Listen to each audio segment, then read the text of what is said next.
Biblioteka u Doljevcu slovi za jednu od najaktivnijih kulturnih ustanova u Topličkom i Niškom regionu. Pored niza manifestacija koje su održali tokom godine, a pomenimo samo Bostanijadu i gostovanje poznate pevačice Rade Manojlović, zatim književne večeri i solističke koncerte, oni su i za narednih mesec i po dana, što znači do kraja godine, predvideli i 3 vrlo značajne manifestacije. O svemu ovome razgovarali smo sa direktorom biblioteke u Doljevcu, Bogijem Mitićem. U proteklih 10 meseci bilo je mnogo aktivnosti u biblioteci Doljevac. Koje su aktivnosti u narednom periodu do kraja godine? Javna biblioteka do kraja ove godine, 2024. godine, realizovat ćemo ono što je još ostalo, to je Festival narodnog stvaralaštva Jugoistočne Srbije, drugi festival domaćeg filma i imat ćemo još jednu likovnu koloniju koja je prošla kod Ministarstva kulture. Tako da to su zaista 3 velika projekta koja ćemo odraditi ove godine. Kažete nam nešto podrobnije o sva ta 3 događaja. Ovako, sva ta 3 projekta su prošla kod Ministarstva kulture.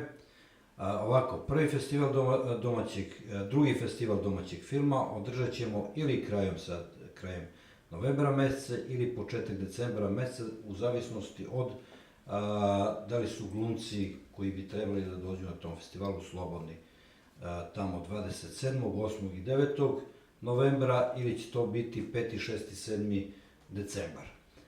To je zaista jedan lep program koji smo prošle godine krenuli ovde, imali smo prošle godine 20 glumaca, ove godine očekujemo isto tako od 15 do 20 glumaca, prikazat ćemo 6 filmova, domaćih filmova, festival će trajati 3 dana, imat ćemo žiri kao i prošle godine, eminentan žiri koji poznaje film, obezbedili smo vredne nagrade, to su 2 zlatne pločice sa obeležjem drugi festival domaćih filma Koprija Doljevac. Obezbedili smo smeštaj za umetnike, obezbedili smo jedan zaista kvalitetan i lep program za sve građane opštine Doljevac.